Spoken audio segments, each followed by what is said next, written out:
ಪರಿಶುದ್ಧ ನಾಮ ಸ್ತೋತ್ರವಾಗಲಿ. ಎಂದು ಬೆಳಗಿನ ಸಮಯದಲ್ಲಿ ನಾವು ಈ ರೀತಿಯಾಗಿ ಬಂದು ಅದನ್ನು ಆರಾಧಿಸುತ್ತೇವೆ, ಸ್ತುತಿಸಿದ್ದೇವೆ. ಎಲ್ಲ ಘನಮಾನ ಮಹಿಮೆ ನಮ್ಮ ದೇವರಿಗೆ ಸಲ್ಲಲಿ. ಇವತ್ತಿನ ಅಂಶವನ್ನು ನಾವು ನೋಡೋಣ. ಇವತ್ತಿನ ಅಂಶ ಮೆಸ್ಸಿಯನ್ ಎಂಬುದಾಗಿ.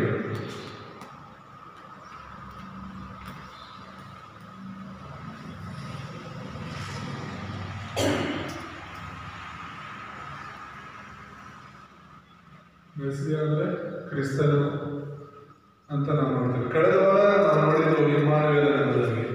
ಯೆಶಾಯ 7:14 ಇಮ್ಮಾನುವೇಲ್ ಅಂತ ಆತನ ಒಂದು ಆಶೀರ್ವಾದದ ಬಗ್ಗೆ ನಾವು ನೋಡಿದ್ವಿ. ಇಮ್ಮಾನುವೇಲನ ಒಂದು ಆಶೀರ್ವಾದ ಯಾರೆಲ್ಲ ಅನುಭವಿಸಿದ್ರು, ಯಾರೆಲ್ಲ ಆ ದೇವರಲ್ಲಿ ದೇವರ ಜೊತೆಯಲ್ಲಿದ್ದರು, ದೇವರು ಯಾರೆಲ್ಲ ಅದರ ಜೊತೆಯಲ್ಲಿದ್ದು ನಡೆಸಿದ್ರು ಎಂಬುದಾಗಿ ನೋಡಿದ್ವಿ. ಇವತ್ತು ನಾವು ಯೆಶಾಯ 9:6 ಧ್ಯಾನ ಮಾಡೋಣ.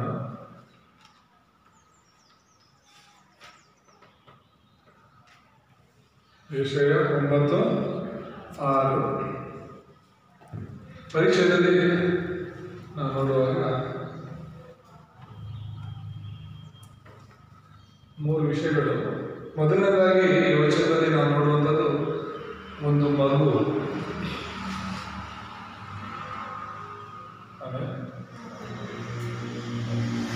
ಒಂದು ಮಗು ಬಗ್ಗೆ ಮಾತನಾಡುವಂಥದ್ದು. ಮತ್ತೆ ಎರಡನೇದು ಆತನ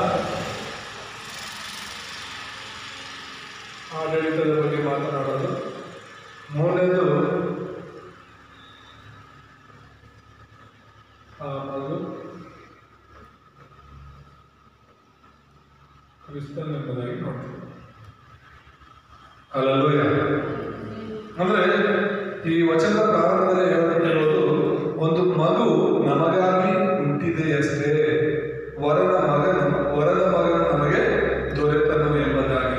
ವರದ ಮಗನು ಅಂದರೆ ವರ ಅಂದರೆ ಗಿಫ್ಟ್ ಅಲ್ವಾ? ಸೊ ದೇವರು ತನ್ನ ಮಗನನ್ನ ನಮಗೆ ಗಿಫ್ಟ್ ಆಗಿ ಕೊಟ್ಟಿರೋದು. ಹಲ್ಲೆಲೂಯಾ. ಇಡೀ ಮನುಷ್ಯರಿಗೋಸ್ಕರ, ಎಲ್ಲ ಮನುಷ್ಯರಿಗೋಸ್ಕರ ಯೇಸು ಕ್ರಿಸ್ತನನ್ನ, ಈಗ ಯೋಹಾನ 3:16 ನೋಡುವಾಗ ದೇವರು ಈ ಲೋಕವನ್ನು ಎಷ್ಟೋ ಪ್ರೀತಿ ಮಾಡಿ ತನ್ನ ಒಬ್ಬನೇ ಮಗನನ್ನು ಕೊಟ್ಟನು ಅಂತ. ಕೊಡೋದು ಅಂದರೆ ಅದೊಂದು ಗಿಫ್ಟ್ ಆಗಿ, ವರವಾಗಿ ದೇವರು ಕೊಟ್ಟರು ಅಂತ ಹೇಳಿ. ಇದು ಸ್ತ್ರೀ ಸಂತಾನದ ಬಗ್ಗೆ ಮಾತನಾಡ್ತಾ ಇದೆ. ಆದಿಕಾಂಡ 3:15 ಕೂಡ ಸ್ತ್ರೀ ಸಂತಾನ ಎಂದು ಸೈತಾನನ ತಲೆಯ ಜಜ್ಜದ ಬಗ್ಗೆ ಮಾತನಾಡುತ್ತೆ.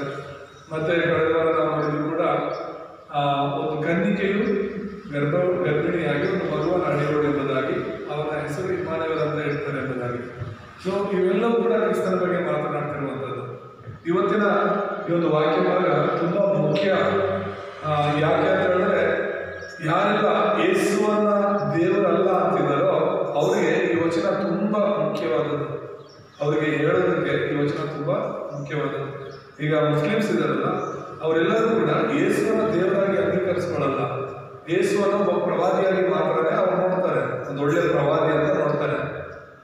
ಅವ್ರೇನು ಹೇಳೋದು? ಈಗ ಆದಾಮನ ಪ್ರವಾದಿ ಅಂತಾರೆ, ಅಬ್ರಹಾಮನ ಪ್ರವಾದಿ ಅಂತಾರೆ, ನೋಹನ ಪ್ರವಾದಿ ಅಂತಾರೆ, ಯೋಸೇಫನ ಪ್ರವಾದಿ ಅಂತಾರೆ, ಇಸಾಕನ ಪ್ರವಾದಿ ಅಂತಾರೆ. ಈ ಥರ ಈ ಎಲ್ಲ ಪ್ರವಾದಿಗಳಾಗಿದೆ. ಯೇಸು ಕೂಡ ಒಂದು ಪ್ರವಾದಿ. ಮತ್ತೆ ಯೇಸು ನಂತರ ಬಂದಿದ್ದು ಯಾರು? ಮೊಹಮ್ಮದ್. ಸೊ ಮೊಹಮ್ಮದೇ ಕೊನೆಯ ಪ್ರವಾದಿ ಮತ್ತು ಮುಖ್ಯವಾದ ಪ್ರವಾದಿ ಅಂತ ಅವ್ರು ಹೇಳ್ತಾರೆ. ಆದರೆ ಮೊಹಮ್ಮದ್ ಪ್ರವಾದಿಗೂ ಯೇಸು ಕ್ರಿಸ್ತನಿಗೂ ಹೋಲಿಕೆ ಮಾಡಿ ನೋಡಿದ್ರೆ ಅಜಗಜಾಂತರ ವ್ಯತ್ಯಾಸ ಇದೆ. ಮೊಹಮ್ಮದ್ ಅವರು ಒಂದು ವ್ಯಕ್ತಿಯಾಗಿ ಅಷ್ಟೇನೆ ಇದ್ದರು ಎಂಬುದಾಗಿ ನಾವು ನೋಡ್ತೇವೆ.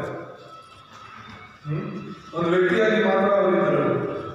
ಅವರೇ ದೇವರಲ್ಲ, ದೇವರ ಯಾವ ಗುಣಲಕ್ಷಣಗಳು ಕೂಡ ಮೊಹಮ್ಮದಲ್ಲಿ ಇಲ್ಲ. ಅವರೇ ಹೇಳ್ತಾರೆ ಇವರು ದೇವರ ಪ್ರವಾದಿ, ದೇವರು ಕಳಿಸ್ಕೊಟ್ಟ ಪ್ರವಾದಿ ಅಂತ ಹೇಳ್ತಾರೆ. ಅಂದ್ರೆ ಒಬ್ಬ ಮನುಷ್ಯನಾಗಿ ಅವ್ರು ನೋಡ್ತಾರೆ. ಆದರೆ ಯೇಸು ಮನುಷ್ಯ ಅಲ್ಲ, ಆತನು ದೇವರಾಗಿರುವಾಗಲೂ ಈ ಲೋಕದಲ್ಲಿ ಮನುಷ್ಯನಾಗಿ ಬಂದದ್ದು. ಹಲ್ಲೆಲೂಯಾ. ಅದನ್ನ ನಾವು ಅರ್ಥ ಮಾಡ್ಕೊಳ್ಬೇಕಾಗಿದೆ. ಸೊ ಆ ಒಂದು ಮಗು ಹುಟ್ಟುತ್ತೆ ಅಂತ ಹೇಳ್ಬಿಟ್ಟು ಸ್ತ್ರೀ ಸಂತಾನದ ಬಗ್ಗೆ ನಾವು ನೋಡ್ಬೋದು. ಆಡಳಿತ ಅಂದ್ರೇನು? ಅಧಿಕಾರ.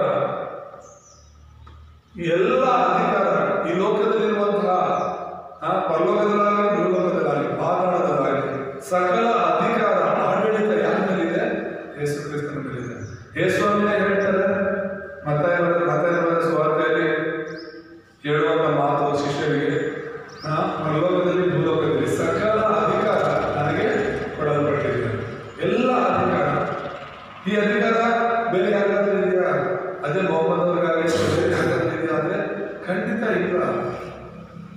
ಸಕಲ ಒಂದು ಸೃಷ್ಟಿಯನ್ನು ಆಡುವಂತ ಅಧಿಕಾರ. ಈಗ ವಾಕ್ಯದಲ್ಲಿ ಬರೆಯಲ್ಪಟ್ಟಿದೆ, ಸಕಲ ಸೃಷ್ಟಿ ಯೇಸುವಿನ ಮೂಲಕ ಸೃಷ್ಟಿಯಾಯಿತು, ಯೇಸುವಿಲ್ಲದೆ ಏನು ಸೃಷ್ಟಿಯಾಗಿಲ್ಲ ಅಂತ ಹೇಳ್ತಾರೆ. ಸೃಷ್ಟಿನೇ ಕ್ರಿಸ್ತನ ಮೂಲಕ ಆಗಿರೋದು ಅಂತ ಹೇಳುವಾಗ ಆತನ ದೇವರಾಗಿದ್ದಾನೆ. ಬರೀ ಮನುಷ್ಯನಾಗಿ ಎಲ್ಲ ನಾವು ನೋಡ್ಬೇಕಾಗಿರೋದು. ಸೊ ಆ ಮಗು ಖಂಡಿತ ಕ್ರಿಸ್ತನ್ ಎಂಬುದಾಗಿ ನಾವು ನೋಡ್ತೇವೆ. ಕ್ರಿಸ್ತನ್ ಅಂದ್ರೆ ಅಭಿಷೇಕ.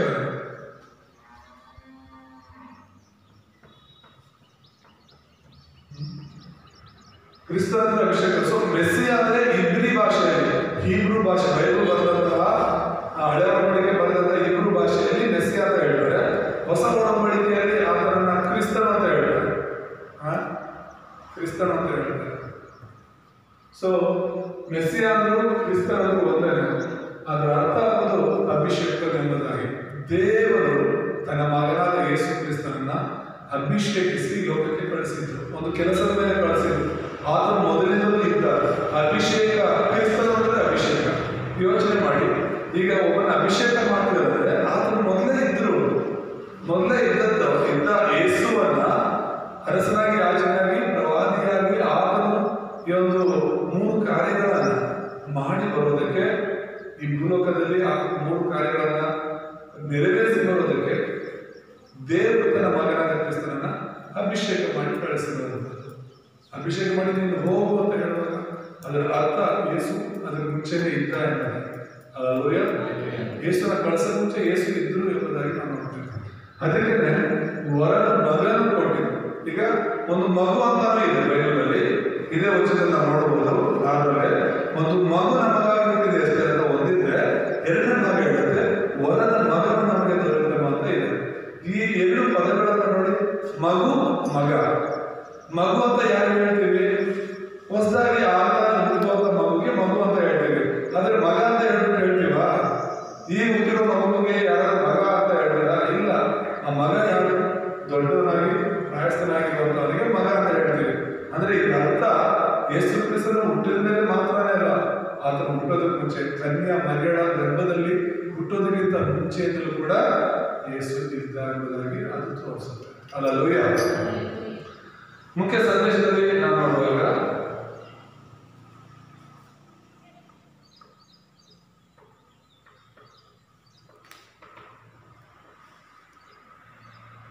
ಇಲ್ಲಿ ನಾವು ನೋಡುವಂಥದ್ದು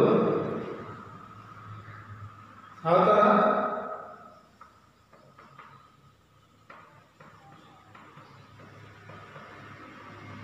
ಗುಣಲಕ್ಷಣಗಳನ್ನ ನೋಡ್ತೇವೆ. ಅಂದ್ರೆ ಈ ಒಂದು ವಚನದಲ್ಲಿ ಯೇಸು ಕ್ರಿಸ್ತನಿಗೆ ಕೆಲವು ಹೆಸರುಗಳು ಕೊಡಲ್ಪಟ್ಟಿದೆ. ಆ ಹೆಸರುಗಳು ಯೇಸುವಿನ ಒಂದು ಗುಣಲಕ್ಷಣಗಳನ್ನ ತಿಳಿಸುತ್ತೆ ಎಂಬುದಾಗಿ ನೋಡ್ತಾರೆ. ಏನು ಆ ಹೆಸರುಗಳು ಮತ್ತು ಅದರ ಅರ್ಥ ಏನು ಅಂತ ನಾವು ನೋಡುವಾಗ, ಮೊದಲನೇದಾಗಿ ಏನಂತ ಕರೆಯಲ್ಪಟ್ಟು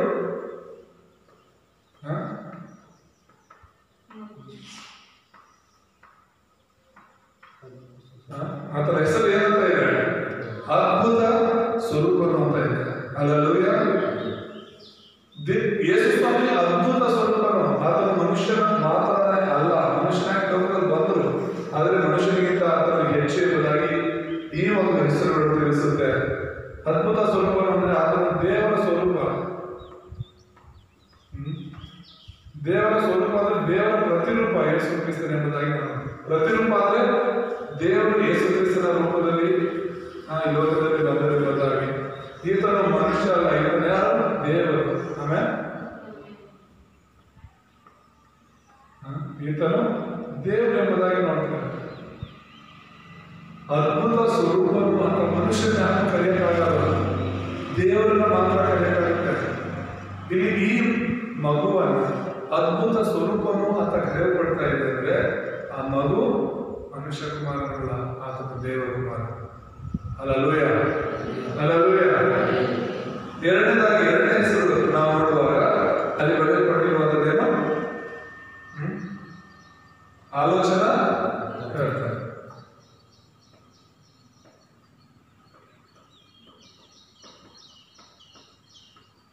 ಇಲ್ಲಿ ನಾವು ನೋಡುವಂಥದ್ದು ಯೇಸುವನ್ನ ಆಲೋಚನಾ ಕರ್ತನೆಂಬುದಾಗಿ ಕರೀತಾರೆ.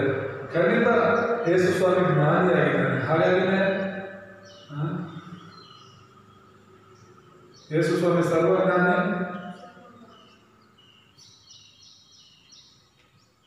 ಸರ್ವವ್ಯಾಪಿ ಮತ್ತು ಸರ್ವಶಕ್ತನಾಗಿದ್ದಾನೆ. ಇದರಲ್ಲಿ ಯಾವ ಸಂದೇಹನೂ ಇರಬಾರ್ದು ನಮಗೆ. ಆಲೋಚನೆ ಕರ್ತನಂದ್ರೆ ಆತನಿಗೆ ಎಷ್ಟು ಜ್ಞಾನ ಇದೆ. ಆತನ ಮನುಷ್ಯನಲ್ಲ. ಈಗ ಒಬ್ಬ ವ್ಯಕ್ತಿ ಇದ್ದಾನೆ ಅಂತ ಹೇಳಿದ್ರೆ ಆ ವ್ಯಕ್ತಿಗೆ ಜ್ಞಾನ ಬರಬೇಕು ಅಂದ್ರೆ, ತಿಳುವಳಿಕೆ ಬರಬೇಕು ಅಂದ್ರೆ ಧ್ಯಾನ ಮಾಡಬೇಕು ಅಥವಾ ಹೋಗಿ ಓದಬೇಕು, ಇನ್ನೊಬ್ಬರ ಹತ್ರ ಕೇಳಿ ಆ ಜ್ಞಾನ ಪಡ್ಕೋಬೇಕು. ಆದರೆ ಯೇಸು ಕ್ರಿಸ್ತನ ಹುಟ್ಟೋದ ಮುಂಚೆನೆ ಆತನ ಹೆಸರು ಆಲೋಚನೆ ಮಾಡ್ತಾನೆ. ಅಲ್ಲೂಯ ಆತನ ದೇವರು ಎಂಬುದಾಗಿ ಮಾಡ್ತಾರೆ. ಹಾಗಾಗಿ ಆತನು ಸರ್ವ ಜ್ಞಾನಿಯಾಗಿದ್ದಾನೆ. ಯೇಸು ಕ್ರಿಸ್ತನಿಗೆ ಎಲ್ಲವೂ ಗೊತ್ತು. ಬೇರೆ ಯಾರನ್ನ ಉದಾಹರಣೆ ತೆಗೆದುಕೊಳ್ಳಿ, ಅವ್ರಿಗೆ ಏನು ಗೊತ್ತಿದೆ. ಈಗ ಯೇಸು ಸ್ವಾಮಿ ಲೋಕದಲ್ಲಿ ಬಂದಾಗ ಕೂಡ ಆತನು ಸರ್ವಜ್ಞಾನಿ, ಸರ್ವವ್ಯಾಪಿ, ಸರ್ವಶಕ್ತ ಅನ್ನೋದಕ್ಕೆ ಒಂದೆರಡು ಉದಾಹರಣೆ ಕೊಡ್ತೀನಿ. ಈಗ ರೋಮಪುರದವರಿಗೆ ಯೇಸು ಸ್ವಾಮಿನ ಮತ್ತೆ ಶಿಷ್ಯರು ಈ ಪೇತ್ರನು ಟ್ಯಾಕ್ಸ್ ಕಟ್ಟಬೇಕಾಗಿತ್ತು, ಸುಂಕ ಕಟ್ಟಬೇಕಾಗಿತ್ತು. ಸುಂಕ ಕಟ್ಟುವ ಸಮಯದಲ್ಲಿ ದುಡ್ಡಿರಲ್ಲ. ಯೇಸು ಸ್ವಾಮಿ ಹತ್ರನೂ ದುಡ್ಡಿಲ್ಲ, ಪೇತ್ರನ ಹತ್ರನೂ ದುಡ್ಡಿರಲ್ಲ. ಅದಕ್ಕೆ ಯೇಸು ಸ್ವಾಮಿ ಪೇತ್ರನ ಕರೆದು ಹೇಳ್ತಾನೆ, ನೀನು ಹೋಗಿ ಏನ್ ಮಾಡು, ಗಾಳ ತಗೊಂಡೋಗಿ ಮೀನಿಡಿ. ಮೊದಲನೇ ಮೀನು ಸಿಗುವಂತ ಮೊದಲನೇ ಮೀನಲ್ಲಿ ನೀನೇನ್ ಮಾಡ್ತೀಯ, ಬಾಯಿ ತೆಗೆದು ನೋಡಿದ್ರೆ ಅದರಲ್ಲಿ ಕಾಸಿರುತ್ತೆ, ನಾಣ್ಯ ಇರುತ್ತೆ. ಅದನ್ನ ತಗೊಂಡು ಬಂದು ನಿಂದು ನನ್ನ ಇಬ್ಬರು ಸೇರಿಸಿ ರೋಮಪುರದವ್ರಿಗೆ ಸುಂಕ ಕಟ್ಕೊಳ್ತಾರೆ. ಅಲ್ಲವೇ ಇವನು ಗಾಣ ತಗೊಂಡು ಹೋಗೋದೇನು, ಅದನ್ನು ಹಾಕೋದೇನು, ಬಾಯಿ ಇಟ್ಕೊಂಡಿರುವಂತ ಆ ನಾಣ್ಯ ಇರುವಂತ ಆ ಮೀನು ಬಂದು ಆ ಗಾಣವನ್ನು ಅದೇ ಮೊದಲು ಬಂದು ನುಂಗೋದೇನು, ಅದು ಪೇತ್ರ ಸಿಗೋದೇನು, ಅದರಲ್ಲಿ ಇವರಿಬ್ಬರಿಗೂ ಎಷ್ಟು ಕಟ್ಟಬೇಕಿತ್ತು ಹಣ, ಅಷ್ಟೇ ಹಣ ಬಾಯಲ್ಲಿರೋದೇನು. ಹೇಗೆ ಗೊತ್ತು ಬಂದಿದೆಯಲ್ಲ ದೇವರಿಗೆ? ಆತನ ದೇವರ ಅಲ್ಲದಾದ್ರೆ ಆತನ ಜ್ಞಾನ ಇಲ್ಲ, ಆತನ ಎಲ್ಲ ಕಡೆ ಇಲ್ಲ, ಆತನಿಗೆ ಶಕ್ತಿ ಇಲ್ಲ ಅಂತಂದ್ರೆ ಮತ್ತೆ ಹೇಗೆ ಇದು ಸಾಧ್ಯವಾಗ್ತಿತ್ತು? ಲಾಜರು ಸತ್ತು ಎಷ್ಟು ದಿನ ಆಯ್ತು? 4 ದಿನ ಆಯ್ತು. 4 ದಿನ ಬಂದಿತ್ತು. 4 ದಿನದಲ್ಲಿ ಏನೆಲ್ಲ ಆಗಿರುತ್ತಲ್ವ ದೇಹ. ಒಂದು ದಿನ ಇಟ್ಕೊಳ್ಳೋದಕ್ಕೇನೆ ಯಾರು ದೂರದಿಂದ ಬರ್ತಿದ್ದಾರೆ, ಇನ್ನೊಂದು ಗಂಟೆ ಇಲ್ಲಿ 2 ಗಂಟೆ ಇಲ್ಲಿ ಅಂತ ಹೇಳ್ಬಿಟ್ರೆ ಆ ಮನೆಯವ್ರಿಗೆ ಎಷ್ಟು ಬೈತಾರಲ್ಲ ಅಲ್ಲಿರೋ ಊರವರೆಲ್ಲ. ಅದು ಕೊಳ್ತೋಗುತ್ತೆ, ವಾಸನೆ ಬರುತ್ತೆ, ಆ ಬಾಡಿಯೆಲ್ಲ ಊದ್ಕೊಂಡ್ಬಿಡುತ್ತೆ ಅಂತ ಏನೆಲ್ಲ ಕಾರಣಗಳು ಹೇಳ್ತಿರ್ತಾರೆ. ಸತ್ತ ಮೇಲೆ 24 ಗಂಟೆಗಿಂತ ಹೆಚ್ಚು ಇಟ್ಕೊಳ್ಳೋದಕ್ಕೆ ಆಗೋದಿಲ್ಲ ಅಂತ ಹೇಳ್ತಾರೆ ದೇಹನ. ಆದರೆ ಇಲ್ಲಿ 4 ದಿನ ಆಗಿದೆ. ಯೇಸು ಸ್ವಾಮಿ 4 ದಿನ ಆದ್ಮೇಲೆ ಆ ಒಂದು ಸಮಾಧಿಯ ಬಳಿಗೆ ಬರ್ತಾ ಇರೋದು, ಲಾಜರ್ ಸಮಾಧಿಯ ಬಳಿಗೆ ಬಂದು ಕಲ್ಲನ್ನು ತೆಗೀರಿ ಅಂತಿದೆ. ಕಲ್ಲನ್ನು ತೆಗೀರಿ, ಅವನನ್ನ ಇಟ್ಟಿರುವಂತ ಸಮಾಧಿಯ ಕಲ್ಲನ್ನು ತೆಗೀರಿ ಅಂತ ಹೇಳ್ತಿದ್ರೆ ಸ್ವಂತ ಅಕ್ಕ ಹೇಳ್ತಾ ಇರೋದು ಬೇಡ, ಅವನ ಕಲ್ಲು ತೆಗೆಯೋದು ಬೇಡ, ವಾಸನೆ ಬರುತ್ತೆ, ಅವನು ಕೊಳ್ತೋಗಿರ್ತಾನೆ ಇಷ್ಟೊತ್ತಿಗೆ ಹೇಳ್ತೇವೆ. ಅದೇ ತೆಗಿತಾರೆ. ಲಾಜರ್ ಎದ್ದು ಅಂತ ಹೇಳಿದ್ರೆ ಅವನನ್ನ ಬಿಳಿ ಬಟ್ಟೆಯಿಂದ ಕಟ್ಟಿರ್ತಾರೆ, ಪೂರ್ತಿ ದೇಹ ಬಿಳಿ ಬಟ್ಟೆಯಿಂದ ಕಟ್ಟಿರ್ತಾರೆ. ನನಗೆ ಆಶ್ಚರ್ಯ ಇರುತ್ತ, ಎದ್ದು ಆದಷ್ಟು ನಾವು ಎದ್ದು ಹೊರಗಡೆ ಬಂದ್ಬಿಟ್ಟಿದ್ದಾರೆ. ಅದೇನು ಬಂದು ನನಗೆ ಗೊತ್ತಿಲ್ಲ. ಕೈಕಾಲೆಲ್ಲ ಕಟ್ಟಲು ಕೊಟ್ಟಿದೆ. ಯಾಕಂದ್ರೆ ಎಷ್ಟು ಹೇಳ್ತಾರೆ ಅವ್ರು ಬಟ್ಟೆ ಬಿಚ್ಚಿ ಅಂತ, ಬಟ್ಟೆನೆಲ್ಲ ಬಿಚ್ಚುತ್ತಾರೆ.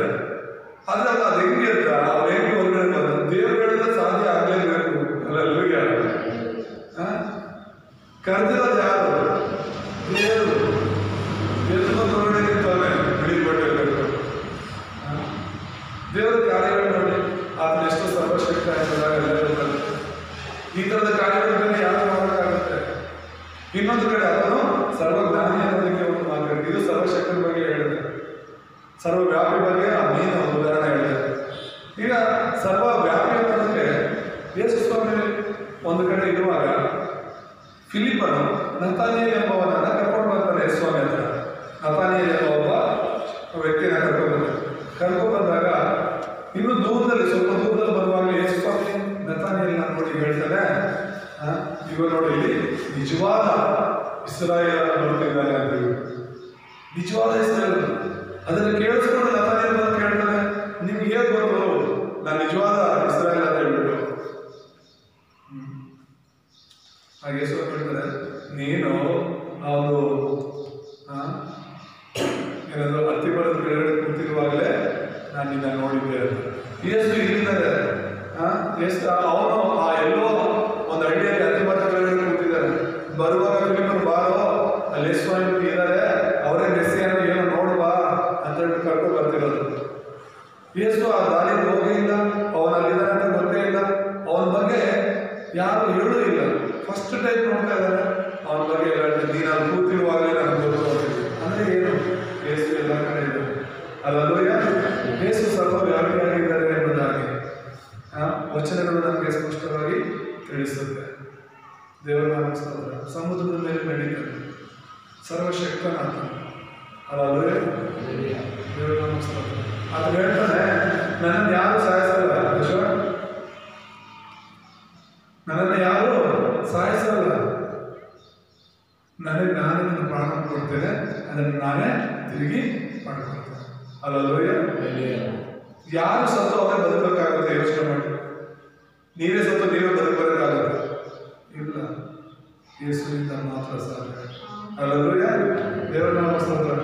ಮತ್ತೆ ಮೂರನೇದಾಗಿ ಇರುವಂತಹ ಹೆಸರಲ್ಲಿ ನಾವು ನೋಡುವಾಗ ಪರಾಕ್ರಮಿಯಾದ ದೇವರು ಎಂಬುದಾಗಿ ನೋಡ್ತೇವೆ.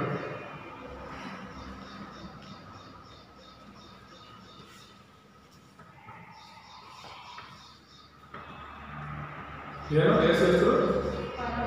ಪರಾಕ್ರಮಿಯಾದ ದೇವರು ಎಂಬುದಾಗಿ ನೋಡ್ತೇವೆ.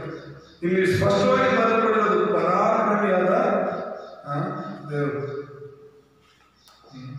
ದೇವರನ್ನು ಬರೆಯಲ್ಪಟ್ಟಿದೆ. ಯಾಕೆ ಪರಾಕ್ರಮ ಹೇಳಿದ್ರೆ, ಯೇಸು ಸೈತಾನನ್ನ ಸೋಲಿಸಿದ್ದಾನೆ, ಯೇಸು ಪಾಪವನ್ನು ಪರಿಹರಿಸಿದ್ದಾನೆ, ಯೇಸು ನರಕದ ಹಿನ್ನೆಲೆಯಿಂದ ಬಿಡಿಸಿದ್ದಾನೆ.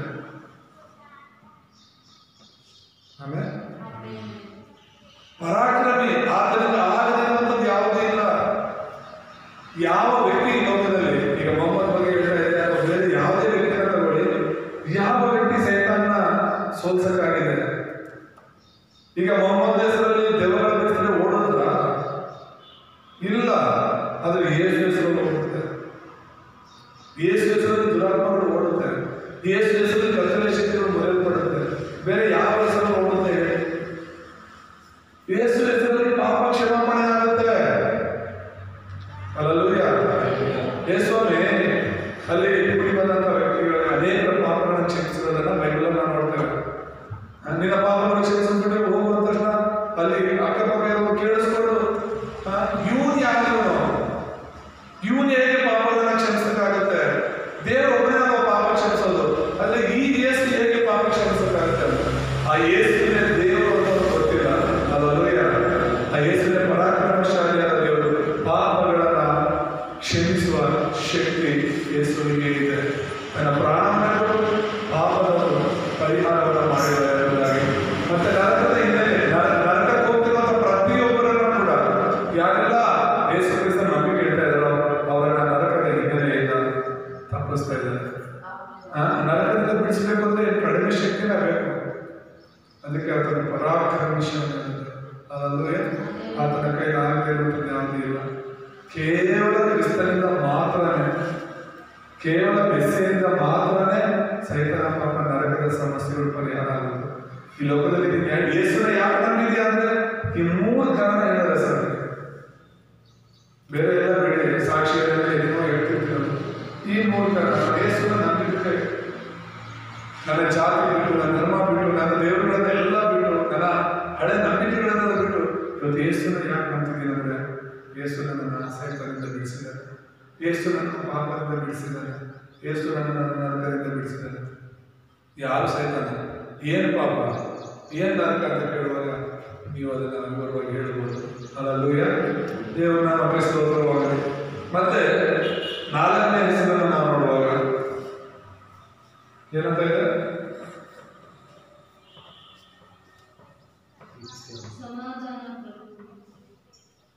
4ನೇ ಹೆಸರೇನು?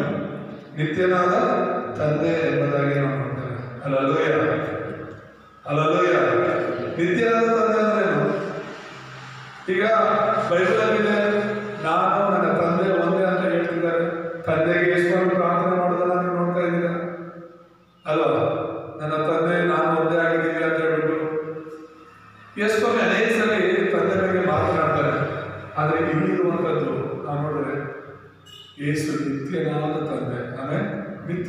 ನಿಜವಾಗಿ ಆತನೇ ನಮ್ಮ ತಂದೆ. ಅಪ್ಪ ತಂದೆ ಅಂತ ನಾವು ಕರೀತಾ ಇದ್ದೀವಿ. ಅದಕ್ಕೆ ಯೇಸು ಬೇರೆ ಅಲ್ಲ, ತಂದೆ ಬೇರೆ ಅಲ್ಲ. ಹಳೆ ಒಡಂಬಡಿಕೆ ಹೊಸ ಒಡಂಬಡಿಕೆಯಲ್ಲಿ ಯೇಸು ಸ್ವಾಮಿ ದೇವರನ್ನ ತಂದೆ ಅಂತ ಹೇಳ್ತಿದ್ದಾರೆ. ಇಲ್ಲಿ ಯೇಸುವೇ ತಂದೆ ಅಂತ ಬರೆಯಲ್ಪಟ್ಟಿದೆ. ಅದಕ್ಕೆ ನಾವು ಮೂವರು ತಂದೆ ಮಗ ಪರಿಶುದ್ಧಾತ್ಮ ದೇವರು ಮೂವರು ಬೇರೆ ಬೇರೆ ಇದ್ರೂ ಕೂಡ ಮೂವರು ಒಂದೇ. ಅಲ್ಲೂಯ, ಇಲ್ಲಿ ತಂದೆ ಮಗ ಪರಿಶುದ್ಧಾತ್ಮ ಒಂದೇ ಆಗಿದ್ದಾರೆ. ಅವರ ಗುಣಗಳು ಬೇರೆ ಬೇರೆ ಇರ್ಬೋದು, ಅವರ ವ್ಯಕ್ತಿತ್ವಗಳು ಬೇರೆ ಬೇರೆ ಇರ್ಬೋದು, ಆದ್ರೆ ಅವರು ಮೂವರು ಒಂದೇನೆ. ದೇವರ ನಾಮಕ್ಕೆ ಸ್ತೋತ್ರವಾಗಲಿ. ಈಗ ಕೆಲವರು ಹೇಳ್ತಿರ್ತಾರೆ, ನಾನು ಈಗ ನಮ್ಮ ತಂದೆ ತಾಯಿ ಹತ್ರ ಹೇಗಿರ್ತೀನಿ, ನಮ್ಮ ಮಕ್ಕಳ ಹತ್ರ ಹೇಗಿರ್ತೀನಿ, ಮಿಸಸ್ ಹತ್ರ ಹೇಗಿರ್ತೀನಿ. ಸೊ ನಾನೊಬ್ಬನೇ ಇದ್ರೂ ಕೂಡ ನನ್ನ ಒಂದು ಸ್ವಭಾವ, ನನ್ನ ಒಂದು ನಡತೆ ಬೇರೆ ಬೇರೆ ಇರುತ್ತೆ ಆ ವ್ಯಕ್ತಿಗೆ ಸಂಬಂಧಪಟ್ಟಂತೆ. ಹಾಗೆ ದೇವರು ಒಬ್ಬನೇ ತಂದೆ ಮಗ ಪರಿಶುದ್ಧಾತ್ಮ ಬೇರೆ ಬೇರೆ ರೀತಿಯಲ್ಲಿ ಕಾರ್ಯ ಮಾಡ್ತಾ ಇದೆ ಎಂಬುದಾಗಿ ಅವ್ರನ್ನ ಸಪ್ರೇಟ್ ಮಾಡಿ ನೋಡೋದಕ್ಕೆ ಆಗೋದಿಲ್ಲ. ಹಾಗಾಗಿ ನಿತ್ಯನಾದ ತಂದೆ ಅಂದರೆ ಯೇಸು ನಮ್ಮ ತಂದೆ ಎಂಬುದಾಗಿ.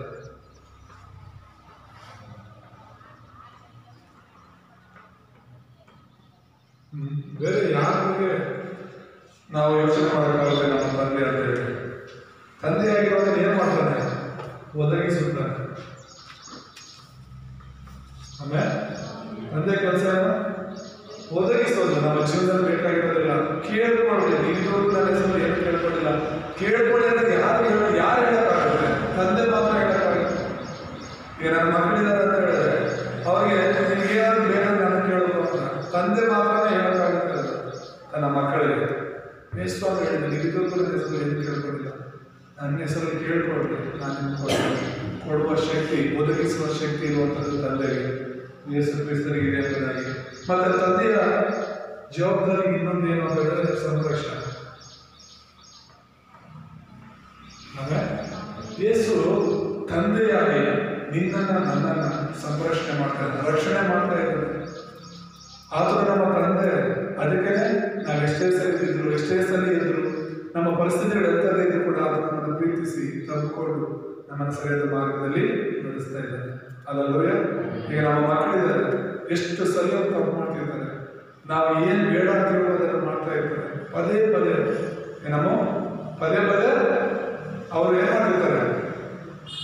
ಪಕ್ಕದಲ್ಲಿ ಕೂತ್ಕೊಂಡು ಅವ್ರು ನೋಡಿ ಮಕ್ಕಳು ಸ್ವಲ್ಪ ಏನು ಮಾಡ್ತಿರ್ತಾರೆ, ಏನ್ ಮಾಡ್ತಾರೆ? ಪದೇ ಪದೇ ತಪ್ಪು ಮಾಡುವಾಗ ಸರಿ ತಪ್ಪು ಮಾಡ್ಬಿಟ್ಟಿದ್ದೀರಾ ಹೋಗು ಅಂತ ಹೇಳಿ ಕಳಿಸ್ಬಿಡಕ್ಕಾಗತ್ತಾ? ನಿನ್ನ ನನ್ನ ಮನೇಲಿ ಬೇಡ, ನಿನಗೂ ನನ್ನ ಸಂಬಂಧ ಇಲ್ಲ ಅಂದ್ಬಿಟ್ಟು ಮಕ್ಕಳ ಕಳಿಸ್ಬಿಡಕ್ಕಾಗತ್ತಾ? ಇಲ್ಲ. ತಂದೆಯಾಗಿ ತಾಯಿಯಾಗಿ ಮಕ್ಕಳಿಗೆ ಎಷ್ಟು ತಪ್ಪು ಮಾಡಿದ್ರು ಕೂಡ ಅವನ್ನ ರಕ್ಷಣೆ ಮಾಡಕ್ಕೆ ನೋಡ್ತಾರೆ. ಅವನ್ನ ತಪ್ಪು ಮಾಡಿ ಜೈಲಿಗೆ ಹೋದ್ರು ಕೂಡ, ಎಷ್ಟೇ ಆಗಲಿ ಯಾರೇ ಹೋಗಿ ಬಿಡಿಸ್ಲಿಲ್ಲ ಅಂದ್ರೂ ಕೂಡ ತಂದೆ ತಾಯಿಯಾಗಿ ಅವನೆಂಥ ತಪ್ಪು ಮಾಡಿ ಜೈಲಿಗೆ ಕೂಡ ಅವನ ಬಿಡಿಸೋದಕ್ಕೆ ಪ್ರಯತ್ನ ಮಾಡ್ತಾರೆ. ಯಾಕಂದ್ರೆ ಅವರು ರಕ್ತ ಹಂಚ್ಕೊಂಡು ಹುಟ್ಟಿರುವಂಥದ್ದು. ಸೊ ಈ ತಂದೆಯಾದ ನಮ್ಮನ್ನು ರಕ್ಷಣೆ ಮಾಡೋದಕ್ಕೆ ಕಾರಣ ಏನು? ಆತನ ಸ್ವರೂಪ ನಮ್ಮಲ್ಲಿದೆ, ಆತನ ಜೀವ ಶ್ವಾಸ ನಮ್ಮಲ್ಲಿದೆ. ಅಲ್ಲೂಯ, ಹಾಗಾಗಿ ದೇವರು ನಮ್ಮನ್ನು ಪ್ರೀತಿ ಮಾಡ್ತಾ ಇದ್ದಾರೆ. ದೇವರು ನಮ್ಮ ಕ್ರಿಸ್ತವಾಗಲಿ. ಸೊ ಯೇಸು ಸ್ವಾಮಿ ನಿತ್ಯನಾದ ತಂದೆಯಾಗಿ ಇವತ್ತು ನಮ್ಮ ಜೀವನದಲ್ಲಿ ಸಹಾಯ ಮಾಡುತ್ತಾ ಇದ್ದಾರೆ. ಕೊನೆಯದಾಗಿ 5ನೇದಾಗಿ ನಾವು ನೋಡುವಾಗ ಸಮಾಧಾನ ಪ್ರಭು ಎಂಬುದಾಗಿ ಆತನ ಹೆಸರು.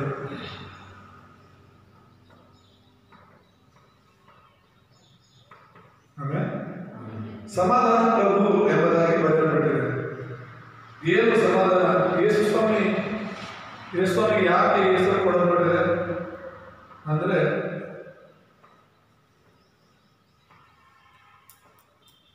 ಸಂಧಾನ ಮಾಡುತ್ತಾನೆ ಎಂಬುದಾಗಿ ನಾವು ನೋಡ್ತೇವೆ.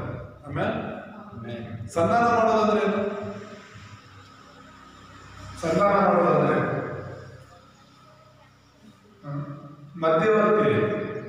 ಮಧ್ಯವರ್ತಿ ಕೆಲಸ ಏನು? ಸಮಸ್ಯೆ ಮಾಡೋದ, ಸಮಾಧಾನ ಮಾಡೋದು. ಸಮಾಧಾನ ಮಾಡೋದ ತಂದೆಗೂ ನಮಗೂ ಸಂಬಂಧ ಮುರಿದೋಗಿದೆ. ದೇವರು ಹೇಳಿದ್ರು ಈ ಅನ್ನ ತಿನ್ಬೇಡ ಅಂತ, ತಿಂದರೆ ನೀ ಸಾಹಿತ್ಯ ಅಂತ. ಅವ್ರು ತಿಂದ್ರು, ದೇವರಿಗೆ ಅವಿದೆಯಲ್ಲ, ದೇವರಿಂದ ದೂರ ಆಗ್ಬಿಟ್ರು. ಈಗ ಅವ್ರು ಒಂದು ಮಾಡೋದು ಯಾರು? ತಂದೆ ಒಂದು ಕಡೆ ಇದ್ದಾನೆ, ಮನುಷ್ಯ ಒಂದು ಕಡೆ ಇದ್ದಾನೆ, ಮಗ. ಈಗ ಈ ಒಂದು ಮನುಷ್ಯರನ್ನ ದೇವರನ್ನ ಒಂದು ಮಾಡೋದು ಯಾರು? ಅವರಾಗ ಒಂದಾಗ್ಲಿಕ್ಕೆ ಸಾಧ್ಯನೇ ಇಲ್ಲ. ಒಬ್ಬ ಸಂಧಾನ ಮಾಡೋರು ಬೇಕೇ ಬೇಕು.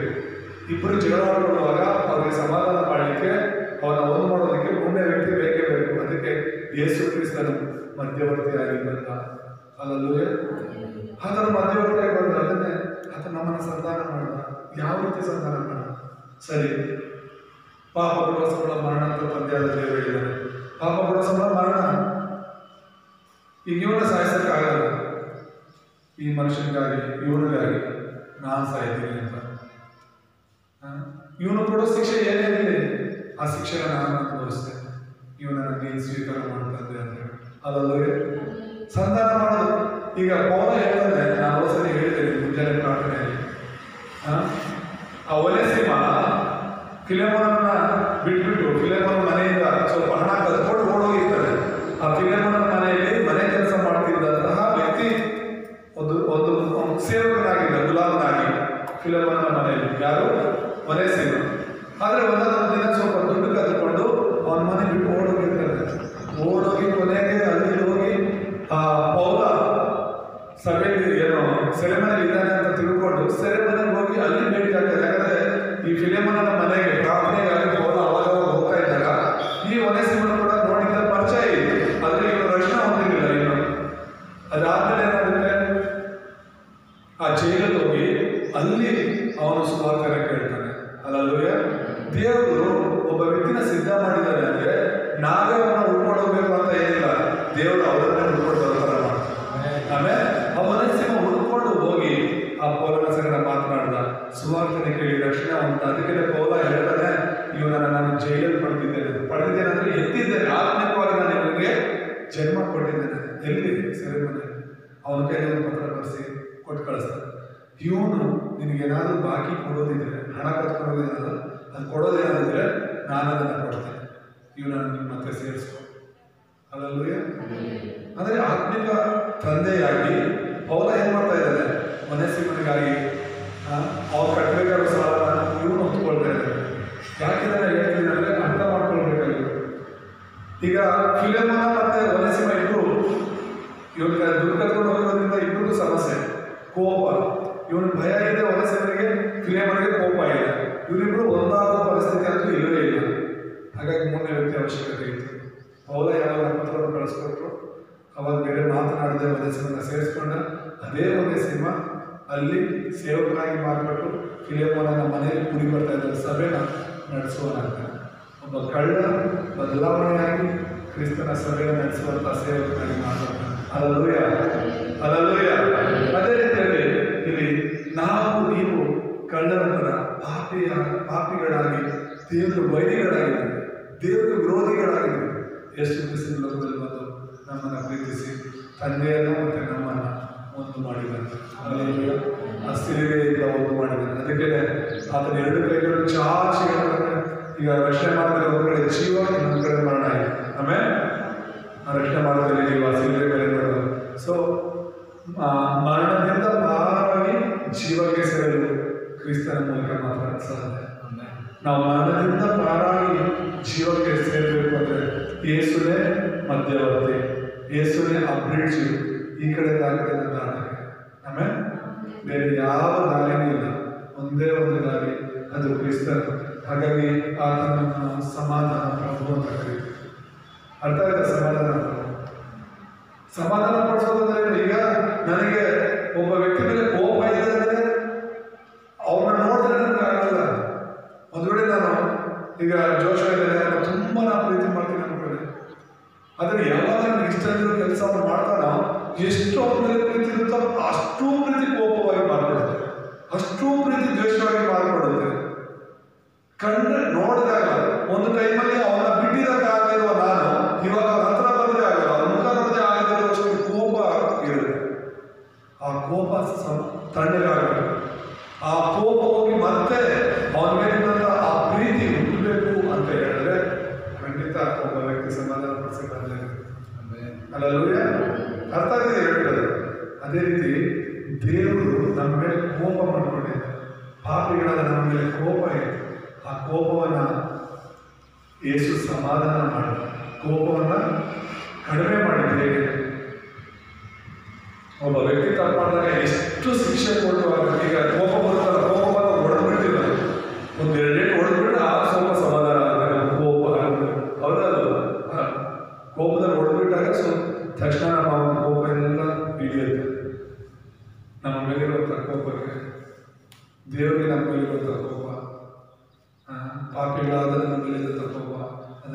ಕ್ರಿಸ್ತನಿಗಾಗಿ ಕ್ರಿಸ್ತನನ್ನು ಸಿಲುಬೆಯಲ್ಲಿ ಶಿಕ್ಷೆ ಕೊಟ್ಟೆ. Hallelujah, hallelujah. ದೇವರ ನಾಮ ಸ್ತೋತ್ರ ಮಾಡ್ತಾರೆ. ಹಾಗಾಗಿ ದೇವರ ಸಮಾಧಾನ ಹೊಂದೋಣ ಅಂತ ದೇವರಾಗಿ ದೇವರೇ ನಮ್ಮ ಪಾಪವನ್ನು ಹೊತ್ತುಕೊಂಡು ನಮ್ಮ ಮರಣದ ಶಿಕ್ಷೆಯನ್ನು ಹೊತ್ತುಕೊಂಡು ನಮಗೆ ಸಮಾಧಾನದ ಮಾರ್ಗದಲ್ಲಿ ನಡೆಸ್ತಾರೆ. ಇವತ್ತು ನಾವು ತಂದೆ ಒಂದಾಗಿದ್ದೀವಿ ಅಂದರೆ ಯೇಸು ಕ್ರಿಸ್ತನ ಕೃಪೆ.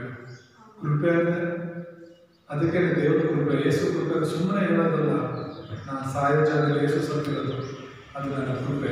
ಆಮೇಲೆ ದೇವರು ನನ್ನ ಕೊಟ್ಟಿರೋ ಕೃಪೆ. ನಾನು ಸಾಯಬೇಕಾದ್ರೆ ಯೇಸು ಬಗ್ಗೆ ನನ್ನ ತೋರಿಸ್ತದೆ. ದೇವರ ಬಳಿ ಹೋಗೋದ್ರಿಂದ ನನಗೆ ಮಾರ್ಗನೇ ಇಲ್ಲ. ಯೇಸು ನನ್ನ ಬಳಿ ಮಾರ್ಗವನ್ನು ತೋರಿಸ್ತದೆ. ಆ ಮಾರ್ಗ ತೋರಿಸಿದ್ದು ಆತನ ರಕ್ತದ ಮೂಲಕ, ಆತನ ಸಿಲುಬೆ ಮರಣದ ಮೂಲಕ ಎಂಬುದಾಗಿ ನೋಡ್ತೇವೆ. ಅದಕ್ಕಾಗಿ ಆತನ ಸಮಾಧಾನ ಎಂಬುದಾಗಿ, ಸಮಾಧಾನದ ಪ್ರಭು ಅಂತ ನಾವು ನೋಡ್ತೇವೆ. ಮತ್ತು ಆತನ ಶಾಂತಿ ಕೊಡುವ ಆತನ ಎಂಬುದಾಗಿ ನಾವು ನೋಡ್ತೇವೆ. ಈ ಲೋಕದಲ್ಲಿ ನಾನು ನಿಮಗೆ ಸಮಾಧಾನ ಕೊಡಲು ಬಂದಿದ್ದೇನೆ, ನಾನು ನಿಮ್ಗೆ ಶಾಂತಿಯನ್ನು ಕೊಡಲು ಬಂದಿದ್ದೇನೆ ಅಂತ. ಈ ಲೋಕದ ರೀತಿಯಾದ ಶಾಂತಿ ಅಲ್ಲ, ಈ ಲೋಕದ ರೀತಿಯಾದ ಸಮಾಧಾನ ಅಲ್ಲ. ಹಲ್ಲೆಲೂಯಾ. ನಾನು ಕೊಡುವಂಥ ಸಮಾಧಾನ, ನಾನು ಕೊಡುವಂಥ ಶಾಂತಿ ಅದು ಶಾಶ್ವತವಾಗಿರುತ್ತೆ. ಅದು ಆತ್ಮಕ್ಕೆ ಶಾಂತಿ. ಆಮೇಲೆ ಶರೀರಿಕ ಶಾಂತಿ ಅಂದರೆ, ಶರೀರಿಕ ಸಮಾಧಾನ ಅಂದರೆ ನಮ್ಗೆ ಈ ಲೋಕದಲ್ಲಿ ಏನು ಬೇಕು ಏನು ಬೇಡ ಅದು ನಮ್ಗೆ ಇಷ್ಟವಾಗುವುದೆಲ್ಲ ಸಿಗುವಾಗ ನಾವು ಶಾರೀರಿಕವಾಗಿ ನಾವು ಸಮಾಧಾನವಾಗಿರ್ತೀವಿ. ಆದರೆ ಆತ್ಮಿಕವಾಗಿ ನಮಗೆ ಕ್ರಿಸ್ತನಿಂದ ಬೇಕಾಗಿರುವಂಥ ಸಮಾಧಾನ. ಆಮೇಲೆ ಮುಕ್ತಾಯದಲ್ಲಿ ನಾವು ನೋಡುವಾಗ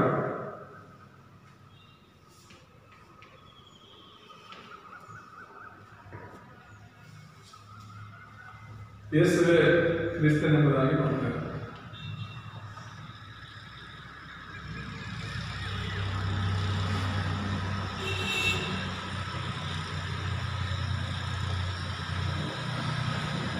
ಮತ್ತಾಯ 14:16 ಇದೇ ಮೆಸ್ಸಿಯ ಮಗು, ವರದ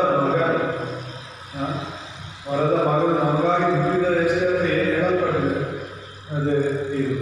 ಈಗ ಇಲ್ಲಿ ಹೇಳ್ತಾನಲ್ಲ, ನೀನು ಬರಬೇಕಾಗಿರುವ ಕ್ರಿಸ್ತನು. ಯಾವ ಬರಬೇಕಾಗಿರುವ ಕ್ರಿಸ್ತನು? ಇದೇ ವರದ ಮಗನು. ಹಳೆ ಒಡಂಬಡಿಕೆಯಲ್ಲಿ ಕ್ರಿಸ್ತನ ಬಗ್ಗೆ ಹೇಳಲ್ಪಟ್ಟಿರುವಂತಹ ವಿಷಯಗಳು ಹೊಸ ಒಡಂಬಡಿಕೆಯಿರುವಂಥ ವ್ಯಕ್ತಿಗಳಿಗೆ ಗೊತ್ತಿತ್ತು ಕೆಲವರಿಗೆ. ಹಾಗಾಗಿ ಈ ವರದ ಮಗನು, ಇಲ್ಲಿ ಹೇಳಲ್ಪಟ್ಟಿದ್ದ ಈ ಕನಿಕೆಯಲ್ಲಿ ಹುಟ್ಟುವಂಥ ಮಗನು, ಈ ಇಮ್ಮಾನುವೇಲ ಯೇಸುವೆ ಅಂತ ಹೊಸ ಒಡಂಬಡಿಕೆಯಲ್ಲಿ ಕಂಡುಕೊಂಡ್ರು. ಆಮೇಲೆ ಕಂಡುಕೊಂಡವರೇ ರಕ್ಷಣೆ ಹೊಂದಿದ್ರು, ಆ ಕಂಡುಕೊಂಡವರೇ ಬಿಡುಗಡೆ ಹೊಂದಿದ್ರು. ಯೇಸುವೆ ಕ್ರಿಸ್ತನ ಅಂತ ತಿಳ್ಕೊಂಡವರೇ ರಕ್ಷಣೆ ಹೊಂದುವುದಕ್ಕೆ ಸಾಧ್ಯ. ಹಲ್ಲೆಲೂಯಾ. ಯೇಸುವಿನ ಕ್ರಿಸ್ತನಾಗಿ ಅವರು ತಿಳ್ಕೊಂಡಿಲ್ಲ ಅಂದರೆ, ಯೇಸುವಿನ ಬರೀ ದೇವರಾಗಿ, ಯೇಸುವಿನ ಬರೀ ಅವ್ರ ಜೀವನದಲ್ಲಿ ಬಿಡುಗಡೆ ಕೊಡುವವರಾಗಿ ಇನ್ನೊಂದು ಮತ್ತೊಂದು ಅಂತ ನಂಬಿದ್ರೆ ಒಂದಲ್ಲ ಒಂದಿನ ಅವ್ರು ಸೋತೋಗ್ತಾರೆ, ದೇವರನ್ನ ಬಿಟ್ಟು ಹೋಗ್ತಾರೆ. ಯಾರು ಯೇಸುವೆ ಕ್ರಿಸ್ತನ ಅಂತ ತಿಳ್ಕೊಂತಾರೆ ಅವರು ಬಲವಾಗಿ ಸರತಕ್ಕ ಕ್ರಿಸ್ತನಿಗೋಸ್ಕರ ಇರ್ತಾರೆ ಎಂಬುದಾಗಿ ನಾವು ನೋಡ್ತಾರೆ. ಹಲ್ಲೆಲೂಯಾ. ಈ ಕ್ರಿಸ್ತನ ಬಂದಿದ್ದೇನಕ್ಕೆ, ವರದ ಮಗನನ್ನ ದೇವರು ಕೊಟ್ಟಿದ್ದೇನಕ್ಕೆ ಅಂತ ಹೇಳಿದ್ರೆ, ನಮ್ಮಲ್ಲಿ ದೇವರ ಸ್ವರೂಪವನ್ನು,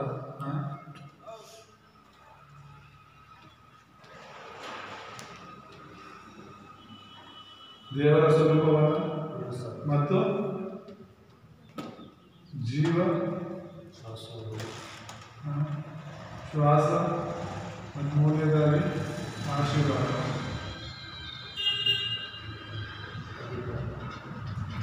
ಈ ಒಂದು 3 ವಿಷಯಗಳನ್ನ ನಮ್ಮ ಜೀವನದಲ್ಲಿ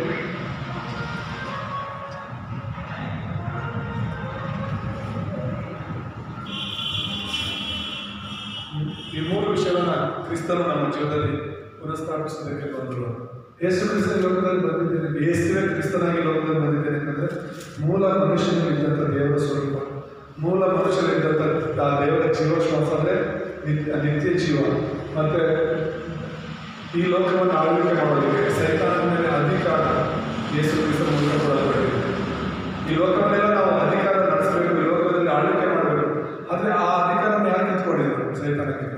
ಈಗ ಸೈತಾನ ಮೇಲೆ ಕೂಡ ದುರಿತನ ಮಾಡ್ಕೊಂಡು ದುರಾತ್ಮಗಳ ಮೇಲೆ, ದೇವಗಳ ಮೇಲೆ, ಎಲ್ಲ ಮಾಡುವಂಥ ಶಕ್ತಿಗಳ ಮೇಲೆ ದೇವರು ನಿಮ್ಮದನ್ನು ಅಧಿಕಾರ ಕೊಟ್ಟಿದ್ದಾರೆ. ಅದೇ ನಿಜವಾದ ಆಶೀರ್ವಾದ. ಹಲ್ಲೆಲೂಯಾ. ಸೊ ಈ 3 ಕಾರ್ಯಗಳಿಗಾಗಿದೆ ಹೊರದ ಮಗನನ್ನು ಯೇಸು ಕಳಿಸಿ, ದೇವರು ಕಳಿಸಿ. ನಾವು ಕಳ್ಕೊಂಡಿರುವಂತಹ ದೇವರ ಸ್ವರೂಪವನ್ನು, ಜೀವಶ್ವಾಸವನ್ನು ಮತ್ತು ದೇವರ ಒಂದು ಆಶೀರ್ವಾದವನ್ನು ಮತ್ತೆ ಪಡ್ಕೋಬೇಕು ಅಂತ. ಹಾಗಾಗಿ ಕ್ರಿಸ್ತನ ಮೂಲಕ ನಮಗೆ 3 ವಿಷಯಗಳು ಸಿಕ್ಕಿದೆ. ಹಾಗೆ ಯೇಸು ಸ್ವಾಮಿಯನ್ನು ನಾವು ಆರಾಧಿಸಬೇಕು, ಸ್ತುತಿಸಬೇಕು. ಈ ಒಂದು ಯೆಶಾಯ 9:6 ಎಲ್ಲರೂ ಅರ್ಥ ಆಗಿದೆ ಅಂತ ಅನಿಸುತ್ತೆ. ಇದನ್ನು ನಿಮ್ಮ ಒಡಂಬಡಿಕೆಯಾಗಿ ಇಟ್ಕೊಂಡು ಯೇಸುವನ್ನ ದೇವರಾಗಿ ನಿಮ್ಮ ಹೃದಯಗಳಲ್ಲಿ ಪ್ರತಿಷ್ಠಾಪನೆ ಮಾಡಿಕೊಂಡು ಕ್ರಿಸ್ತನಿಗಾಗಿ ಜೀವಿಸಿ ಪ್ರಾರ್ಥನೆ ಮಾಡೋಣ. ನಮ್ಮನ್ನು ಬಹಳವಾಗಿ ಪ್ರೀತಿಸುವಂಥ ನಮ್ಮ ತಂದೆಯಾದ ದೇವರೇ, ನಿಮ್ಮ ಪರಿಶುದ್ಧ ನಾಮಕ್ಕೆ ಸ್ತೋತ್ರವಾಗಲಿ. ಈ ಒಂದು ಅಪ್ಪ ದೇವರೇ, ಮಧ್ಯಾಹ್ನದ ಸಮಯದಲ್ಲಿ ನಿಮ್ಮ ಪಾದದಲ್ಲಿ ಬರ್ತಾ ಇದೆ. ನಿಮ್ಮ ವಾಕ್ಯವನ್ನು ಕೇಳಿದಂಥ ಪ್ರತಿಯೊಬ್ಬರನ್ನು ಮುಟ್ಟಿ ಬಲಪಡಿಸಲಿಕ್ಕಿದ್ದಾರೆ. ಈ ಒಂದು ದೇವರೇ, ಯೂಟ್ಯೂಬ್ ಮೂಲಕ ನಿಮ್ಮ ವಾಕ್ಯವನ್ನು ಕೇಳ್ತಿರುವಂಥ ನಿನ್ನ ಮಕ್ಕಳನ್ನು ಆಶೀರ್ವದಿಸಿ ಬಲಪಡಿಸಬೇಕನ್ನು ಪ್ರಾರ್ಥಿಸ್ತೇನೆ. ನಾವೆಲ್ಲರೂ ಕೂಡ ಯೇಸುವೇ ಕ್ರಿಸ್ತನು ಅನ್ನುವಂಥ ಸತ್ಯವನ್ನು ಬಲವಾಗಿ ಇಟ್ಕೊಂಡು, ನಮ್ಮ ಒಡಂಬಡಿಕೆಯನ್ನು ಇಟ್ಕೊಂಡು ಅಪ್ಪ ನಮ್ಮ ಜೀವಿತಗಳಲ್ಲಿ ದೇವರ ಸ್ವರೂಪವನ್ನು, ದೇವರ ಜೀವಶ್ವಾಸವನ್ನು, ದೇವರ ಆಶೀರ್ವಾದಗಳನ್ನು ಮರುಸ್ಥಾಪನೆ ಮಾಡಲು ಸಹಾಯ ಮಾಡಬೇಕನ್ನು ಪ್ರಾರ್ಥಿಸ್ತೇನೆ. ಹಾಗೆ ಮಾಡಿದ್ದಕ್ಕಾಗಿ ಸ್ತೋತ್ರ. ಕ್ರಿಸ್ತನಾದ ಯೇಸುವಿನ ನಾಮದಲ್ಲಿ ಪ್ರಾರ್ಥಿಸಿ. ಆಮೆನ್.